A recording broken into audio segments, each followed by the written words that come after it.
শিক্ষার্থীবৃন্দ, সবাইকে শুভেচ্ছা। আশা করি তোমরা সবাই ভালো আছো। আজ আমি একাদশ শ্রেণীর রসায়ন প্রথম পত্রের দ্বিতীয় অধ্যায়টি নিয়ে আলোচনা করব। তো দেখতেই পাচ্ছ এখানে ঘনমাত্রা এবং দ্রাব্যতা এই বিষয়টি লেখা আছে। তো আজকে আমরা এই বিষয়টি নিয়ে কিছুটা কথা বলবো। তো প্রথমেই জেনে নিই ঘনমাত্রা এবং দ্রাব্যতা এই বিষয়টি কেন আজকের টপিক। আমরা জানি বেশিরভাগ সময় আমাদের কোনো একটা বিষয় কনসেপ্ট ক্লিয়ার না থাকার কারণে ওখান থেকে অ্যাডমিশন টেস্ট বা এইচএসসি এখানে বিভিন্ন ধরনের ক্রিয়েটিভ বা অবজেক্টিভ আমরা ভুল করে থাকি, শুধুমাত্র ওই বিষয়ে কনসেপ্ট ক্লিয়ার না হওয়ার জন্য। কনসেপ্ট ক্লিয়ার হলে কিন্তু আর সেই ভুলটা আমাদের হয় না। আমাদের ম্যাক্সিমাম সময় ব্যয় করে আমরা বিভিন্ন ধরনের ফর্মুলা মুখস্থ করার পেছনে, কিন্তু ওই সময়টুকু যদি আমরা ফর্মুলা মুখস্থ করার পাশাপাশি কিছুটা সময় এই কনসেপ্টগুলো ক্লিয়ার করার পেছনে ব্যয় করতাম, তাহলে কিন্তু আমরা in the long run suffer করতাম না। এই জন্য আমাদের এখন থেকে শুরু থেকেই প্রস্তুতি নিতে হবে, যাতে যে কোনো একটা টপিক আমাদের ভালো করে পুঙ্খানুপুঙ্খভাবে জানা থাকে, সেটা ঘনমাত্রাই হোক না কেন, সেটা কোয়ান্টাম সংখ্যাই হোক না কেন। তো গত ক্লাসে আমি কোয়ান্টাম সংখ্যা নিয়ে আলোচনা করেছিলাম, আশা করি তোমরা বুঝতে পেরেছ। আজকে ঘনমাত্রা এবং দ্রাব্যতা এই বিষয়টি নিয়ে আলোচনা করব। তো ঘনমাত্রা কি? আসো আমরা ঘনমাত্রা বিষয়টির ডেফিনিশনটা একটু জেনে নিই। ঘনমাত্রা বলতে আমরা কি বুঝি, বা ঘনমাত্রা আসলে এই বিষয়টি কি? দেখো, ঘনমাত্রা বিষয়টি দুইটি শব্দের সমন্বয়ে গঠিত। ঘন একটি শব্দ, মাত্রা আরেকটি শব্দ, এই দুটি শব্দের সমন্বয়ে ঘনমাত্রা শব্দটি গঠিত। তো মাত্রা বিষয়টা আমরা সবাই জানি কম বেশি, যে মাত্রা হচ্ছে আমরা কয় ডাইমেনশনে আছি, 3 ডাইমেনশনে, 4 ডাইমেনশন, 5 ডাইমেনশনে, এই জিনিসগুলো হচ্ছে কি মাত্রা। যেমন একটি কাগজের উপরের পৃষ্ঠকে আমরা দ্বিমাত্রিক তল হিসেবে চিন্তা করতে পারি। বস্তু জগতে আমরা যে সকল কিছু দেখি সবই ত্রিমাত্রিক তলে অবস্থিত, আমি তুমি সবাই ত্রিমাত্রিক। তো এই ঘনমাত্রার এই মাত্রাটি ঠিক তেমনিভাবে ত্রিমাত্রিক একটি মাত্রা, এবং এই ঘন শব্দটি ইউজ করা হচ্ছে ঘনক থেকে।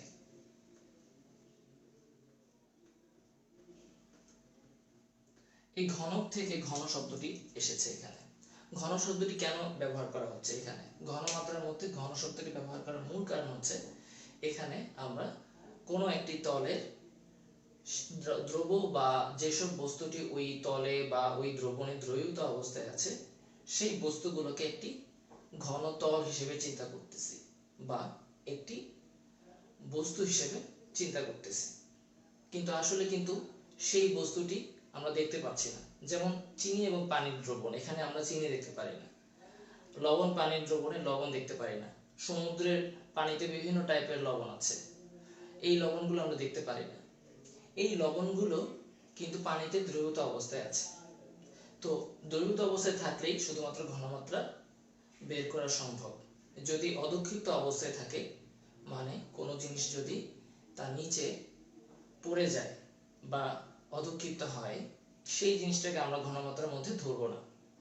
শুধুমাত্র এমন বস্তুটিকে ধরবো যেগুলো পানিতে পুরোপুরি অদৃশ্য হয়ে গেছে বা দ্রবীভূত আছে। তো আসো আমরা ঘনমাত্রা বিষয়টিকে একটু ফর্মুলা আকারে দেখি।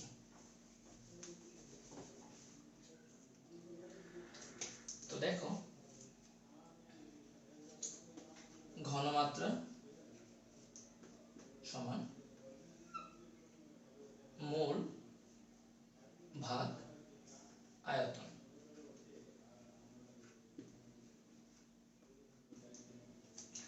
ঘনমাত্রার অনেক ধরনের একক আছে, এটি হচ্ছে সবচেয়ে বহুল ব্যবহৃত একটি একক, মোল ভাগ আয়তন।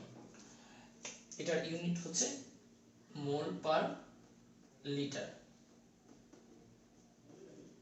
মোল পার লিটার ইউনিটে এটাকে ব্যাখ্যা করা হয়, আয়তনটাকে লিটারে কনভার্ট করা হয়। তো ঘনমাত্রাতে আমরা বুঝতে পারলাম যে কোনো একটি বস্তু যদি পানিতে দ্রবীভূত থাকে, সেই বস্তু, সেটা হোক লবণ, সেটা হোক চিনি, সেটার মোল আমাদের হিসাব করতে হবে। সেই মোল থেকে আমাদের ওই বস্তুটির আয়তন বা দ্রবণের আয়তন বের করে মোল ভাগ আয়তন করলে আমরা ঘনমাত্রা বের করতে পারবো। চলো একটি উদাহরণের মাধ্যমে এটা বোঝা যাক। যেমন 1 গ্লাস পানি, 1 গ্লাস পানিতে চিনি অথবা লবণ আমরা দ্রবীভূত করলাম 1 গ্লাস পানিতে, এবং এই পানির পরিমাণ মনে করো 100 মিলিলিটার। 100 মিলিলিটার পানিতে চিনি দ্রবীভূত আছে। কত গ্রাম চিনি দ্রবীভূত আছে বা কত গ্রাম লবণ দ্রবীভূত আছে সেই জিনিসটা আমাদের জানতে হবে। প্রথমে পরিমাণটা জানতে হবে। ধরো এখানে লবণ দ্রবীভূত আছে 230 গ্রাম, মানে 230 গ্রাম লবণ এখানে দ্রবীভূত অবস্থায় আছে। ঠিক আছে? আচ্ছা, আর এখানে পানি আছে 100 মিলিলিটার। তো যেহেতু এখানে 230 গ্রাম লবণ দ্রবীভূত আছে, আচ্ছা 100 মিলিলিটার পানির জন্য 230 গ্রাম বেশি হয়ে যায়। আচ্ছা, এটাকে আমরা ধরি, একটা রাউন্ড ফিগার ধরি, মনে করো 40 গ্রাম। 40 গ্রাম লবণ দ্রবীভূত আছে। এই লবণের সংকেতটাকে আমরা ধরলাম সোডিয়াম ক্লোরাইড। অনেক ধরনের লবণ থাকতে পারে, কিন্তু আমরা খাবার লবণের কথা চিন্তা করি, সোডিয়াম ক্লোরাইড চিন্তা করলাম, এবং 100 মিলিলিটার পানি আছে। ঠিক আছে? তো এখন এটা কিন্তু মোল হিসেবে আমাদের কনভার্ট করতে হবে। সোডিয়াম ক্লোরাইডের যেই আণবিক ভর, সোডিয়াম ক্লোরাইডের আণবিক ভর হচ্ছে কত? 40। তো এখানে হচ্ছে কত মোল সোডিয়াম ক্লোরাইড আছে? 1 মোল। এবং এখানে পানি আছে কত? 100 মিলি। সো আমাদের 100 মিলি পানিকে লিটারে কনভার্ট করতে হবে। তো 100 মিলি পানি হচ্ছে কত? 0.1 লিটার। তাহলে 0.1 লিটার পানি এবং 1 মোল সোডিয়াম ক্লোরাইড। এখান থেকে আমরা কি পেলাম? 1 divided by 0.1 mole per litre. ঠিক আছে? ঘনমাত্রাটি আছে 1/0.1 ডিভাইডেড বাই, তো এখন এটা আনসারটা তাহলে কত আসবে? 10 মোল পার লিটার। তাহলে খুব সহজ হিসাব। তাহলে ঘনমাত্রা তো অনেক সহজ। তাহলে এই বিষয়টি নিয়ে আসলে জানার কি আছে, এটাতে বেসিক ক্লিয়ারের কি আছে? তো চলো এখন আমরা এমন কয়েকটা অঙ্ক দেখি যেখানে আসলে বোঝা মুশকিল, এখানে কি করতে হবে।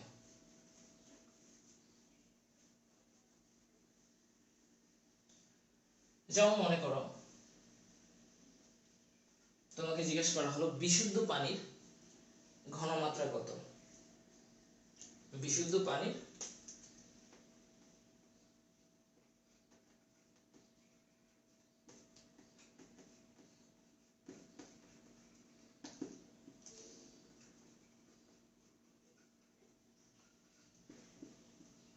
বিশুদ্ধ পানির ঘনমাত্রা কত, এটা তোমাকে জিজ্ঞেস করা হলো। তো বিশুদ্ধ পানির ঘনমাত্রা এই হিসাবটা আমি কিভাবে করব? পানির মধ্যে তো অন্য কোনো জিনিস দ্রবীভূত থাকে না, পানির মধ্যে তো পানিই থাকে। তাহলে বিশুদ্ধ পানির ঘনমাত্রাটা আমি কিভাবে নির্ণয় করব? এখানে একটা সহজ হিসাব আছে। দেখো এখানে ঘনমাত্রার হিসাবটা আমরা কিভাবে করছি? মোল ডিভাইডেড বাই আয়তন। কতটুকু আমার এখানে আয়তন, সেটার উপর আমরা ডিপেন্ড করব এখানে আমি কতটুকু মোল নিব বা কতটুকু মোল আছে। সো পানির ক্ষেত্রে সেম ভাবে চিন্তা করো। মনে করো পানির 100 মিলি বা 1 লিটার পানির 1 লিটার পানিতে পানির পরিমাণ যদি 1 লিটার হয়, তাহলে আমি কিন্তু বিশুদ্ধ পানির পরিমাণ 1 লিটার বোতলের যে পানিটা, সেটার কিন্তু এখানে মোল কতটুকু থাকবে সেটা জানলেই কিন্তু আমার পানির ঘনমাত্রা বের হয়ে যাবে।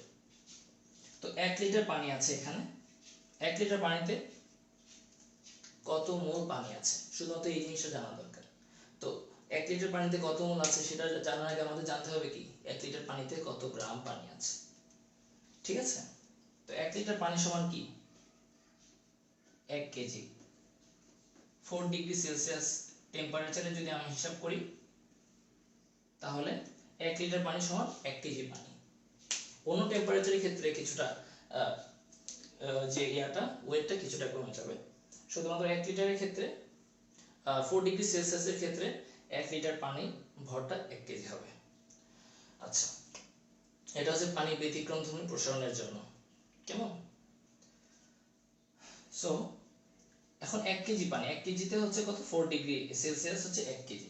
তো আমি যদি এখন 1 কেজি যদি গ্রামে নিই তাহলে 1000 গ্রাম হয়ে যাচ্ছে, 1000 গ্রাম। ওকে, এই 1000 গ্রাম এই যে পানি, এই 1000 গ্রাম পানি আমি হচ্ছে চিন্তা করব কিসে, মোলে। কত মোল পানি?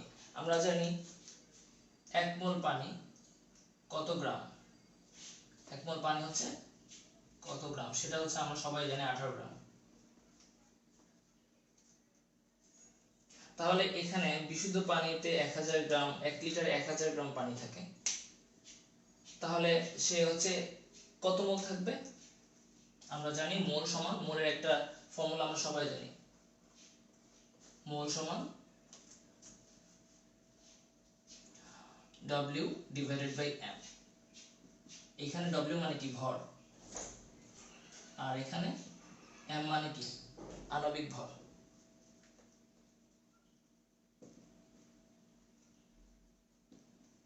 তো যদি কোনো একটি বস্তুর ভর এবং আণবিক ভর জানা থাকে তাহলে সেখান থেকে আমি মোলটা হিসাব করতে পারবো।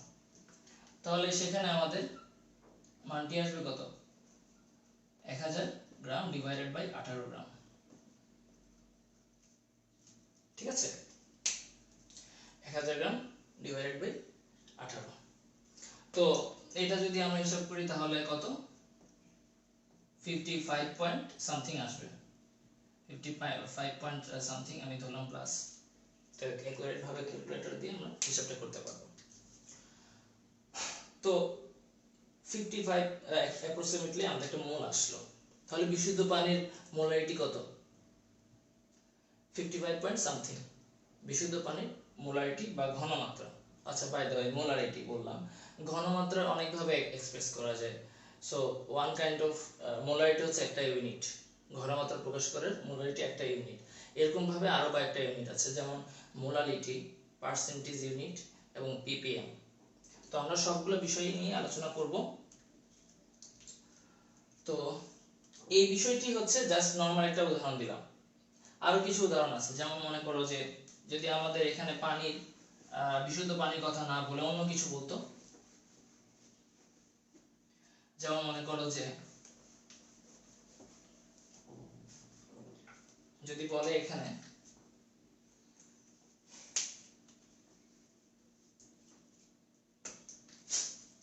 কোন একটি পাত্রে কিছু পরিমাণে লবণ পানি আছে, এই পাত্র থেকে অন্য একটি ছোট্ট একটি পাত্রে কি নেওয়া হলো, এই পানিটুকু নিয়ে নেওয়া হলো, কিছু পরিমাণে পানি নেওয়া হলো। এখানে আছে 250 মিলি, 250 মিলি এখানে ছিল। আর এই 250 মিলি থেকে কিছু পরিমাণে পানি মনে করো এখানে নেওয়া হচ্ছে 25 মিলি, 25 মিলি পানি এখানে নেওয়া হলো অন্য একটি ছোট একটি গ্লাসে। তাহলে এই যে এখানে পানির পরিমাণ কমে গিয়ে কত হবে, 225 মিলি, 225 মিলি পানি হবে। এই জারে পানি আছে 225 মিলি। আর নতুন যেই আমি ছোট একটি গ্লাসে নিলাম সেটার মধ্যে 25 মিলি পানি নিলাম, লবণ পানি নিয়ে নিলাম। সেক্ষেত্রে আমার কোশ্চেন হচ্ছে এখানে যে ঘনমাত্রা ছিল সেই ঘনমাত্রায় কি কোনো পরিবর্তন হবে? আমি যে পানিটা এখানে কিছু পরিমাণ লবণ পানি নিয়ে নিলাম এই জার থেকে, এখানে 250 মিলি ছিল লবণ পানির দ্রবণ, ধরলাম এটা হচ্ছে চিনির দ্রবণ, সেখান থেকে কিছু আমি দ্রবণ নিয়ে নিলাম অন্য একটি গ্লাসে। সেখানে পরিমাণটা কি, ঘনমাত্রার পরিমাণটা কমবে নাকি একই থাকবে? ঘনমাত্রার পরিমাণটি সেম থাকবে। কেন?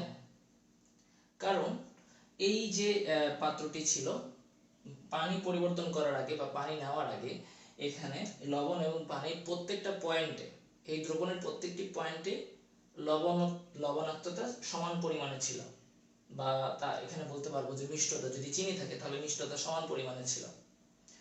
তাহলে প্রত্যেকটি পয়েন্টে সমানভাবে আমি লবণাক্ততার আঁচ পাবো বা প্রত্যেকটি পয়েন্টে সমানভাবে আমি মিষ্টতার আঁচ পাবো।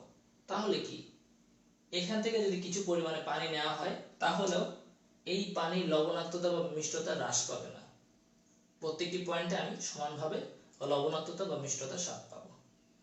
যেমন আমাদের আমরা যখন ইফতারের বা পূর্ব বা ইফতার আজান পড়ার পরে যখন আমরা ইফতারটা করি, সেই ক্ষেত্রে আমরা কি প্রথমে হচ্ছে রুয়াবজা বা অন্যান্য বিভিন্ন ধরনের শরবত আমরা খাই। সেক্ষেত্রে কিন্তু বড় একটি জার থেকে ছোট ছোট গ্লাসে আমাদের কি শরবতটা সরবরাহ করা হয়। এই যে এই রুয়াবজা বা এই জাতীয় যে ড্রিঙ্কস গুলা, সেক্ষেত্রে কিন্তু আমাদের যে মিষ্টতা সেগুলো কিন্তু সমান লেভেলে থাকে। গ্লাসে দেওয়ার পরে কিন্তু মিষ্টতা কমে যায় না, সবগুলো গ্লাসের মিষ্টতা সমান থাকে। তাহলে ঘনমাত্রা হচ্ছে ওয়ান কাইন্ড অফ লবণাক্ততা বা মিষ্টতা। এটা যদি আমরা স্বাদ নিতে পারি, আর যদি স্বাদ নিতে না পারি তাহলে হচ্ছে কি এই জিনিসটা পরীক্ষা করার ছাড়া আর কোনো উপায় নেই। পরীক্ষা করতে হবে যে এখানে আসলে পরিমাণটা, যে লেভেলটা, রেশিওটা, সেটা কি আগের থেকে কম হয়ে গেছে নাকি বেশি হয়ে গেছে। কিন্তু যদি আমরা স্বাদ নিতে পারি তাহলে আমরা বুঝতে পারবো যে না, এখানে গ্লাসে ট্রান্সফার করার পরেও এখানে যে স্বাদ, এই স্বাদের কোনো কমতি নেই। তাহলে ঘনমাত্রা কখনো কি হয় না, কমে যায় না। বা আমি যদি এখানে আরো একটি গ্লাসে ট্রান্সফার করি তাহলে ঘনমাত্রা কমে যাবে না। কিন্তু ঘনমাত্রা কমে যাবে কখন? ঘনমাত্রা কমে যাবে, কিন্তু কখন কমে যাবে? যখন আমি এখানে অন্য কোনো গ্লাসে ট্রান্সফার করার কথা বলতেছি না, বাট এইখানে যদি আমি বিশুদ্ধ পানি, এখানে একটা চিনির দ্রবণ ছিল, এখানে আমি বিশুদ্ধ পানি সরবরাহ করছি, তাহলে কি হয়ে যাবে? তাহলে এইখানে আমার যে মিষ্টতা ছিল সেই মিষ্টতার লেভেলটি কমে যাবে। মানে এখানে আমার অতিরিক্ত পানি সরবরাহ করার কারণে এখানে চিনির পরিমাণ কিন্তু বাড়তেছে না, যতটুকু চিনি ছিল ততটুকু চিনিই আছে, কিন্তু এখানে অতিরিক্ত পানি দেওয়ার জন্য এখানে মিষ্টতাটা কমে গেছে বা মিষ্টি মিষ্টি ভাবটা কমে গেছে।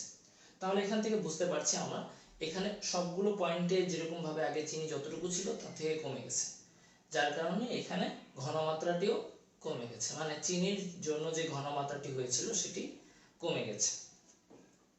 আচ্ছা, তাহলে ঘনমাত্রা বিষয়টি হচ্ছে কি, যদি আমরা এই ঘনমাত্রা বা একই ঘনমাত্রার কোনো বিষয়কে আমি যদি অন্যান্য পাত্রে যদি সরবরাহ করি তাহলে সেই ক্ষেত্রে ঘনমাত্রা পরিবর্তন হবে না।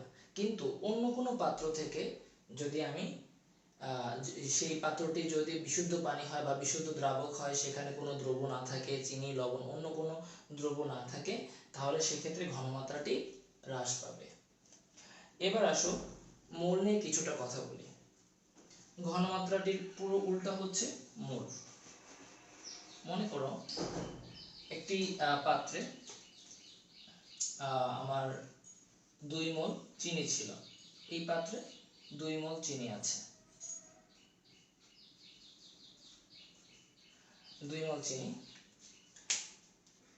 তো এই পাত্র থেকে আমি অন্য একটি পাত্রে কি করলাম, চিনিটা ট্রান্সফার করলাম।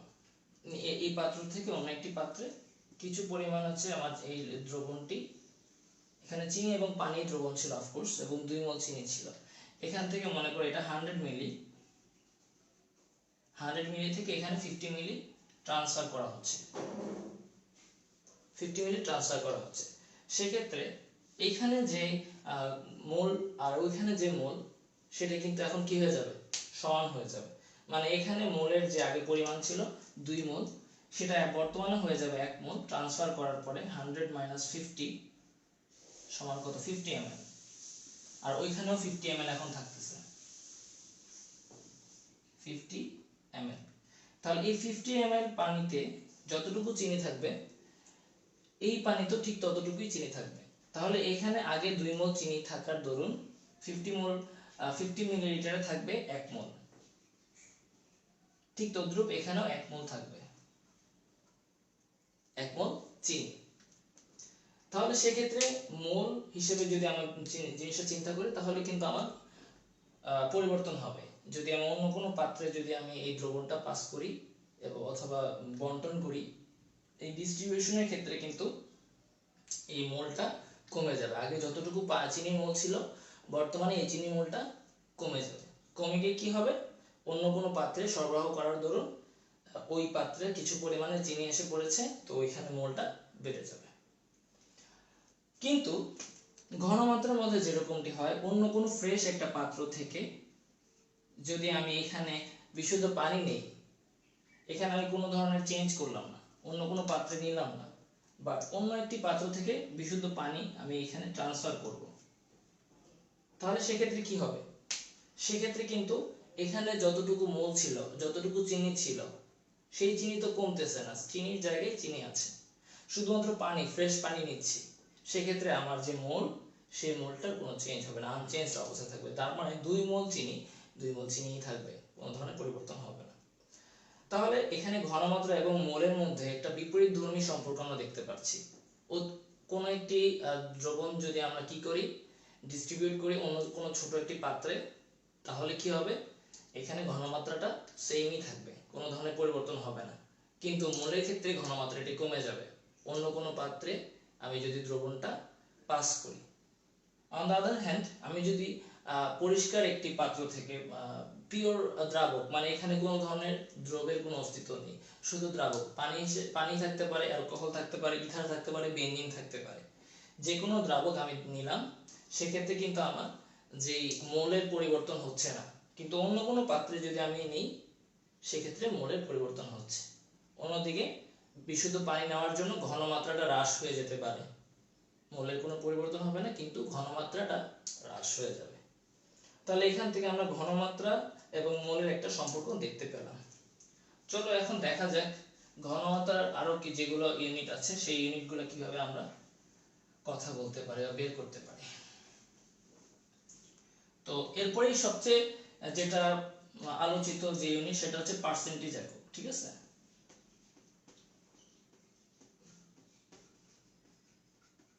পার্সেন্টেজ বা শতকরা একক। ম্যাক্সিমাম সময় ল্যাবে কাজ করার সময় তোমরা দেখবা যে হাইড্রোক্লোরিক অ্যাসিড, সালফিউরিক অ্যাসিড, এখানে বোতলে, বড় বোতলগুলোর গায়ে লেখা থাকবে পার্সেন্টেজ ইউনিটে লেখা থাকবে 5% hydrochloric acid, 6% sulphuric acid, 10% ethanoic acid, এইভাবে করে লেখা আছে। ঠিক আছে, তো যেমন ভিনেগার মধ্যে কতটুকু থাকে? 6 to 7% ইথানোয়িক অ্যাসিড থাকে। মানে কোনো একটা পানিতে, কোনো 1 লিটার 2 লিটার পানিতে যাই থাকুক না কেন, 6 থেকে 7% আমাদের কি থাকবে? ইথানোয়িক অ্যাসিড থাকবে, আর সেটাকে আমরা কি বলবো? ভিনেগার বলবো। তো এখন কথা হচ্ছে যে তাহলে আমি পার্সেন্টেজ ইউনিটটা কখন ইউজ করব, কখন আমার ইউজ করব না, মানে এই জিনিসটা আমি কিভাবে ব্যাখ্যা করতে পারি যে পার্সেন্টেজ ইউনিটটা কেন ব্যবহার করব আমরা? মেইন কারণ হচ্ছে পার্সেন্টেজ ইউনিটটা ব্যবহার করার মেইন কারণ হচ্ছে এটা ব্যবহার করা ইজি, এবং এটাতে সহজেই বুঝতে পারি আমি কতটুকু এখানে দ্রব্য আছে। তো এই জিনিস একটু দেখো, যেমন পার্সেন্টেজ ইউনিটটা ব্যবহার করার শর্তটি হচ্ছে নিচে থাকবে 100 মিলি। আমরা ঘনমাত্রা যখন মোলারিটিতে বের করেছিলাম,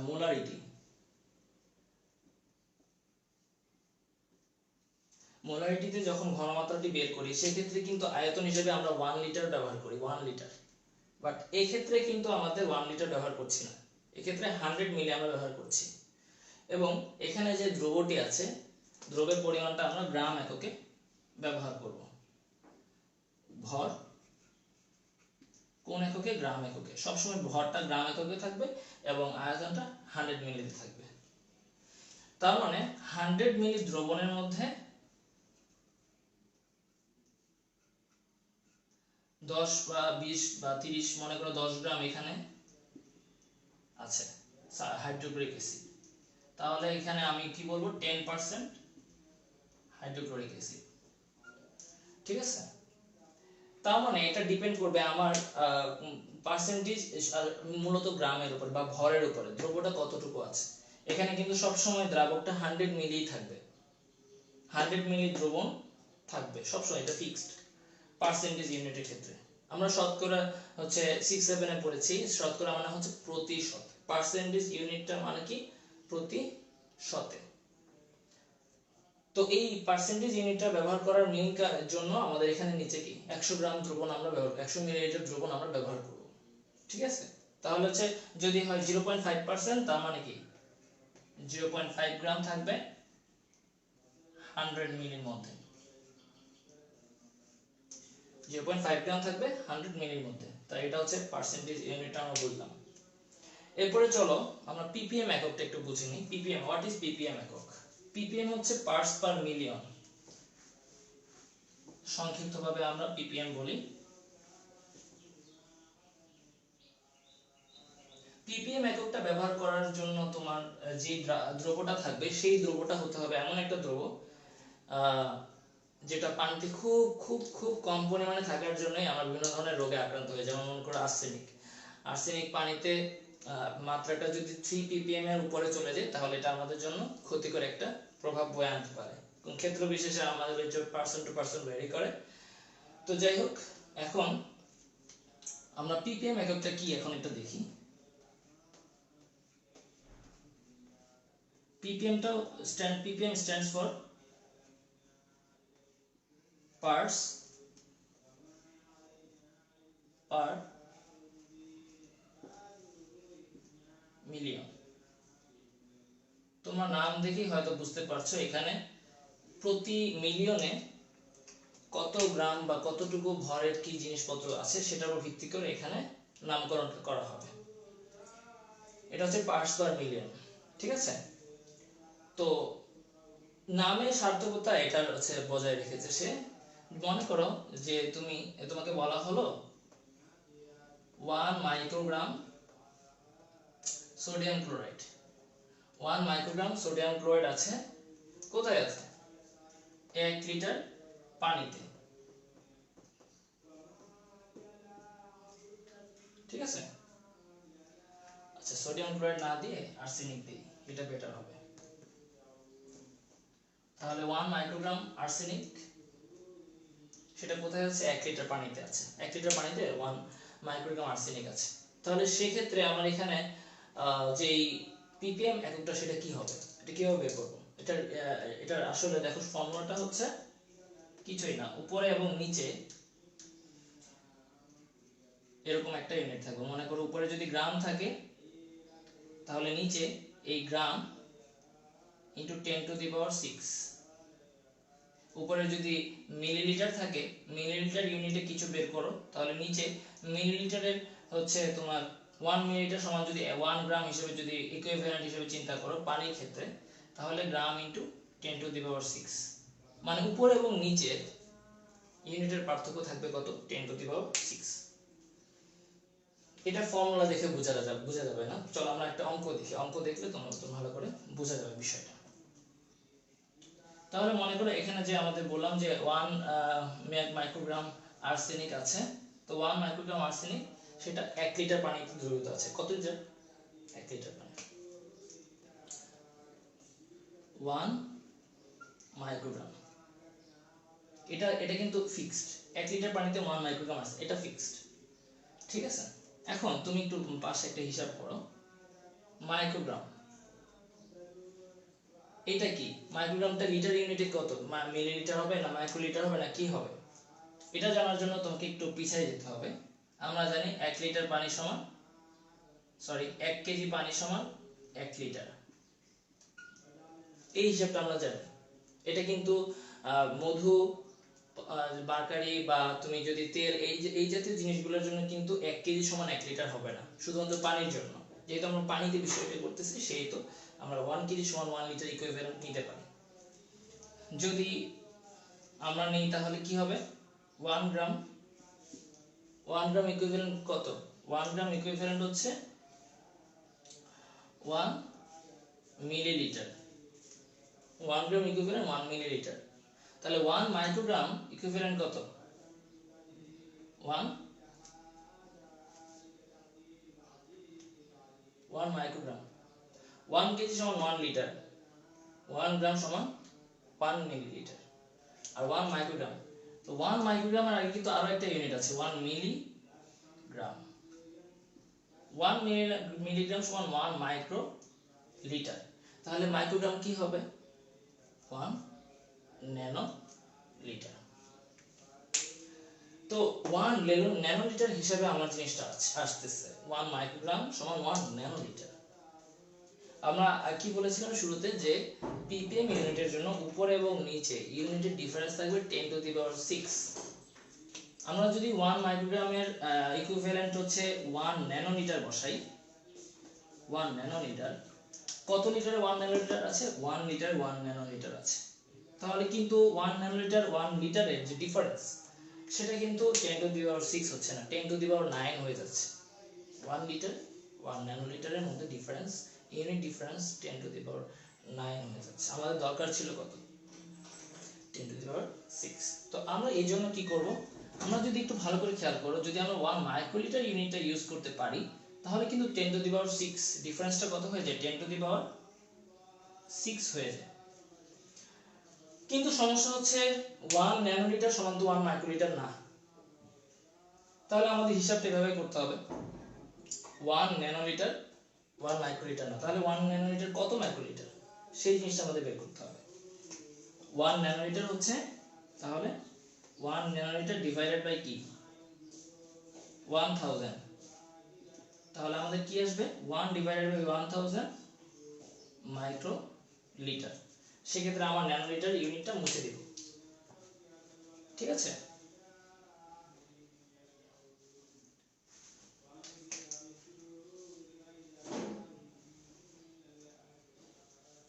one divided by 1000 microlitre ppm ইউনিটে, তাহলে এটার মানটা আসবে কত?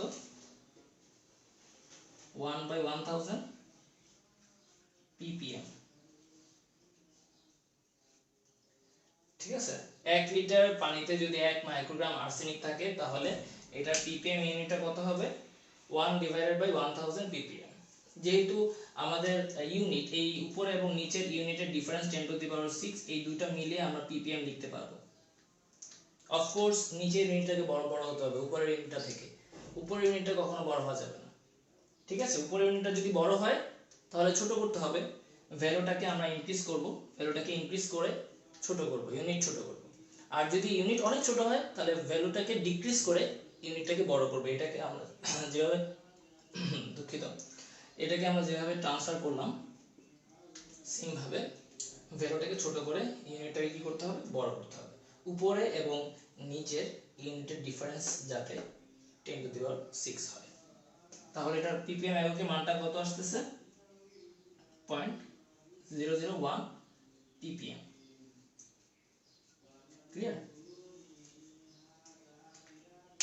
তাহলে এভাবে করে আমরা ভ্যালুটা ppm এককে বের করে ফেলতে পারি। তো আশা করি আজকের ক্লাসটা তোমাদের ভালো লেগেছে, ঘনমাত্রা বিষয়ক।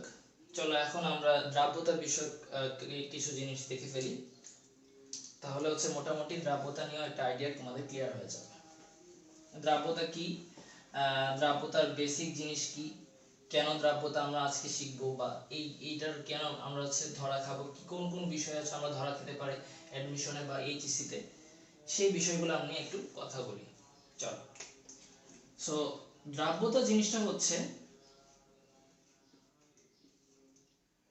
দ্রাব্যতা জিনিসটা হচ্ছে কোন একটি দ্রব্য থাকবে, একটি দ্রবণ থাকবে, একটি দ্রাবক থাকবে। দ্রবণে দ্রাবক, দ্রব্য দুটো মিলেই তো দ্রবণ। তো এখানে দ্রব্যের পরিমাণটা আমাদের দরকার, দ্রাবকের পরিমাণটা দরকার বা দ্রবণের পরিমাণটা দরকার ইনটু 100। এতটুকু পর্যন্ত সব ঠিক ছিল, বাট সমস্যাটা কোথায়? সমস্যাটা হচ্ছে কিছু কিছু বইয়ে দ্রব্য ডিভাইডেড বাই দ্রাবক দিয়ে অঙ্ক করা, কিছু কিছু বইয়ে দ্রব্য ডিভাইডেড বাই দ্রবণ দিয়ে অঙ্কটি করা। দুটি সঠিক, কিন্তু দুটো সঠিক হলে তো আসলে প্যাচ হয়ে গেল যে এখানে দ্রবণ আর দ্রাবক দুটো তো সমান না।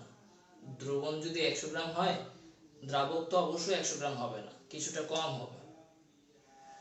তো এই বিষয়ে একটা প্যাচ আছে, সবার মাথার মধ্যে কিছুটা প্যাচ আছে, কোন সময় কোনটা ব্যবহার করবে এটা নিয়ে এখনো যারা অ্যাডমিশন দিবে তারাও কনফিউজড। তো চলো আমরা এই বিষয়টা এখনই বুঝে ফেলি, তাহলে আমার পরবর্তীতে সমস্যা হবে না।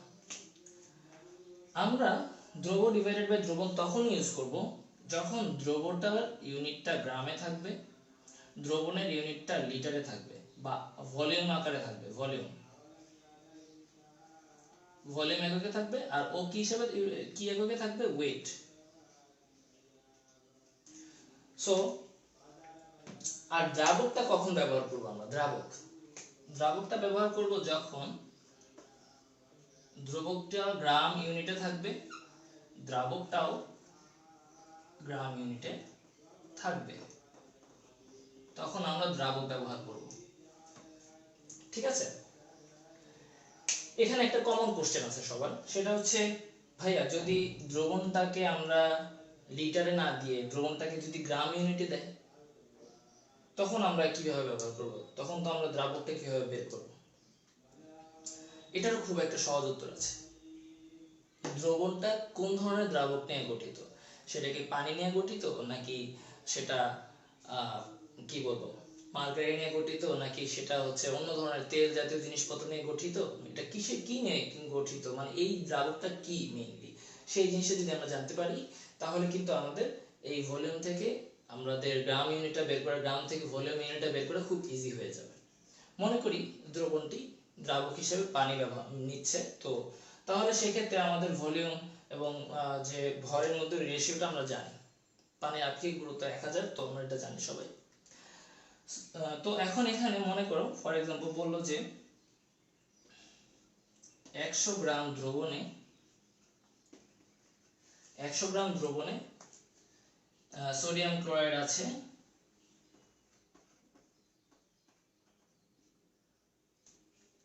20 গ্রাম। তো এখানে দ্রাব্যতা কত, এখানে যদি 20 গ্রাম থাকে দ্রাব্যতা কত? এটা খুবই ইন্টারেস্টিং একটা কোশ্চেন। 100 গ্রাম দ্রবণে সোডিয়াম ক্লোরাইড আছে 20 গ্রাম, এখানে দ্রবণটা কিন্তু লিটারে নাই, আবার এখানে দ্রাবকও নাই, তাহলে আমি কি করব? তো এই দ্রবণটার কোশ্চেনের মধ্যে যদি শুধু দ্রবণ দেয় তাহলে বাই ডিফল্ট দ্রবণটাকে আমি পানির দ্রবণ চিন্তা করব, দ্রাবক হিসেবে পানি নিব। যদি আমার এখানে কি না দেয়, জলীয় দ্রবণ, পানির দ্রবণ, মার্কারি দ্রবণ, এগুলো কিছু না দেয়, ঠিক আছে, সেক্ষেত্রে আমি কি নিব? দ্রবণটাকে পানির দ্রবণ হিসেবে চিন্তা করব। সো 100 গ্রাম দ্রবণে সোডিয়াম ক্লোরাইড 20 গ্রাম, তাহলে এখানে দ্রাবক কত? আমরা জানি দ্রবণ সমান কি?